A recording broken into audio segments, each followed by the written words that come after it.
Batman v Superman est un film réalisé par Zack Snyder en 2016, inspiré des romans graphiques The Dark Knight Returns et La mort de Superman. Il compte à son casting Henry Cavill dans le rôle de Superman, Ben Affleck dans le rôle d'un Batman vieillissant et Jesse Eisenberg dans le rôle de Lex Luthor. Il est la suite directe de son précédent film Man of Steel, sorti en 2013, qui a été le début du DC Universe au cinéma. Après avoir été révélé au grand jour, la présence de Superman divise le monde. D'un côté, ceux qui voient en Superman un sauveur, puis de l'autre, ceux qui voient en lui un alien susceptible de détruire le monde si l'envie lui prend. Aujourd'hui, nous allons étudier la première séquence du film qui raconte les origines de Batman afin de comprendre pourquoi le réalisateur a tenu à remontrer cette histoire si tragique. L'origine de Batman est connue par le grand public, ce qui rajoute une profondeur tragique à l'extrait. La famille, qui semble si heureuse ensemble, va connaître un funeste destin que le spectateur connaît à l'avance. La caméra les sépare dès le début. Dans certaines versions, comme Batman Begins, réalisé par Christopher Nolan, la famille quitte l'opéra car le garçon ne se sent pas bien et se retrouve dans une rue délabrée. Dans Batman v Superman, au contraire, il n'est pas question de malaise. Bruce sourit, ni de quartier malfamé à en juger par la voiture garée devant le cinéma. Le cadre est chaleureux et l'atmosphère est joyeuse. Cependant, le drame approche. La famille se déplace de la couleur orange des néons du cinéma jusqu'à la couleur bleue du bâtiment d'à côté. Cette palette aux tonalités tristes renvoie à celle des plans précédents. Comme l'indique le 7ème plan, c'est la fin de la route pour eux. La caméra du dessus montre la famille avancer jusqu'à un certain point où le métro vient leur barrer le chemin. De plus, on note à l'affiche du cinéma le film Excalibur, Coming Soon. La menace arrive. Cette idée renvoie au 3ème plan de la séquence où la famille sort du cinéma et la caméra, telle une épée de Damoclès, s'apprête à leur tomber dessus. La chute est un motif introduit dès le début de la séquence et sera récurrent pendant celle-ci. En effet, dès l'apparition du logo Warner Bros, on peut apercevoir une feuille morte tomber. Cette idée renvoie évidemment aux parents du futur Batman. Ce n'est pas la seule fois que ce motif est présent, puisque les perles de la mer s'écroulent en même temps qu'elle. Bruce Wayne finira également par s'enfoncer dans la cave, et enfin, on peut apercevoir de la neige tomber sur la scène de crime. Ce motif souligne l'ampleur dramatique de la séquence et résonne avec le reste du film, et même de la saga.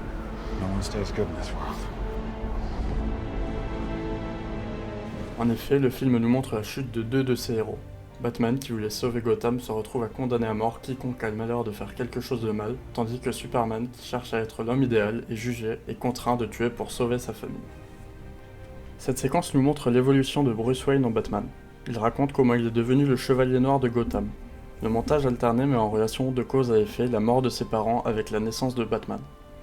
Cette relation est à deux niveaux de profondeur, car la naissance de Batman est indissociable de la mort de ses parents, et son existence n'a d'autre objectif que d'éviter qu'un autre enfant se retrouve orphelin comme lui.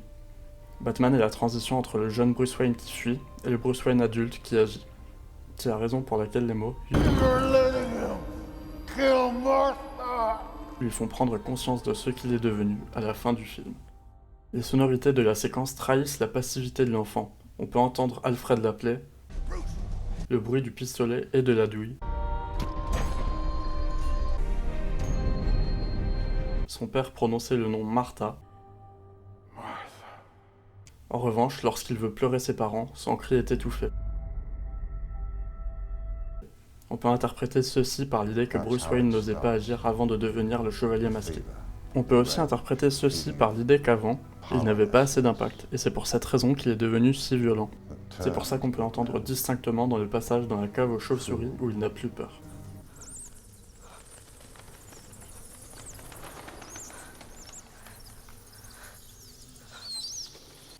En étudiant son discours en VO, on remarque que la première partie est composée de 2 décasyllabes, puis de 2 hexasyllabes. Ce rythme décroissant renvoie à l'idée du temps qui est compté, mais renvoie aussi à l'idée du personnage de Bruce Wayne qui se détériore.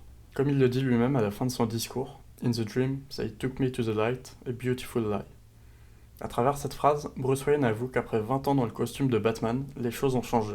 Alors qu'il pensait agir dans le but de sécuriser Gotham, il régnait dans la terreur, comme on le retrouve plus tard dans le film, lorsque Clark Kent se rend à Gotham. Things fall. Things on Earth. And what falls is fallen. On peut voir ici une confession de la part de Bruce Wayne qui reconnaît avoir franchi une limite irréversible.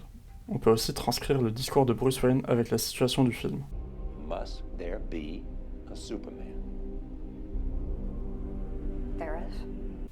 À l'image de Bruce Wayne, la musique se décompose en 2 parties. La première partie commence au début de la séquence et se termine après la mort de ses parents. La musique est aiguë, plutôt calme, tandis que la seconde partie garde la même base, mais est plus grave et plus violente. Cette deuxième partie jouera le rôle du thème musical de Batman. Cette évolution musicale accompagne celle du justicier masqué.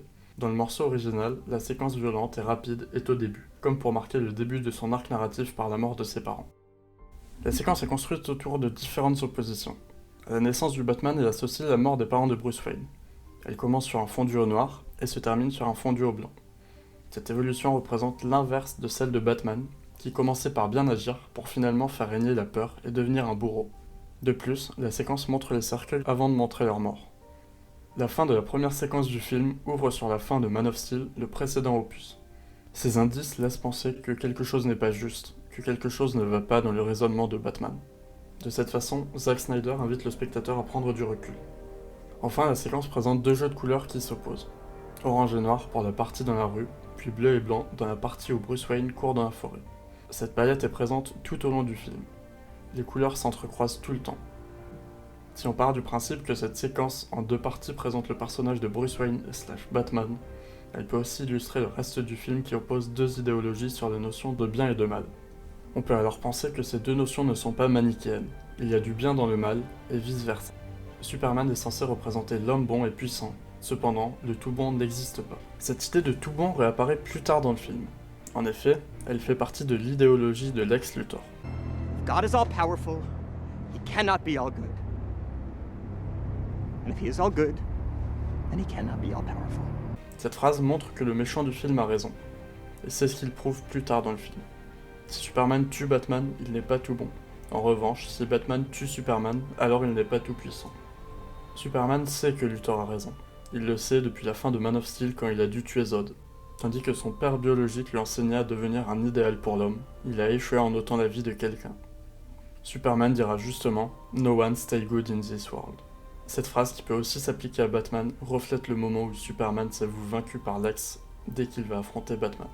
Cette séquence arrive à démontrer les origines de Batman, mais aussi poser le contexte de son film à travers ses nombreuses oppositions, tout en présentant une notion capitale, celle de l'humain derrière le héros. Cette notion est premièrement abordée dans l'adaptation du roman graphique Watchmen qu'il a réalisé en 2009. Dans ses films, Snyder réussit le pari de déconstruire les héros DC Comics afin d'en proposer une relecture plus humaine, dans un monde qui pourrait être le nôtre. Cette relecture permet de proposer un film au-delà du simple divertissement, mais un film avec plusieurs niveaux de lecture.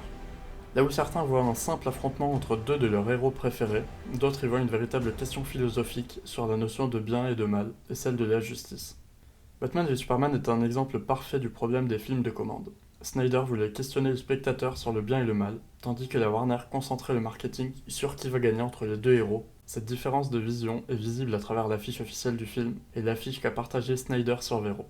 La base est la même, mais le contenu diffère. Celle de Warner montre deux héros qui se font face, qui vont s'affronter, tandis que celle de Snyder montre trois héros unis autour d'une notion, celle de la justice. Les idéologies de Batman et Superman qui vont s'affronter pour arriver à une aube de la justice.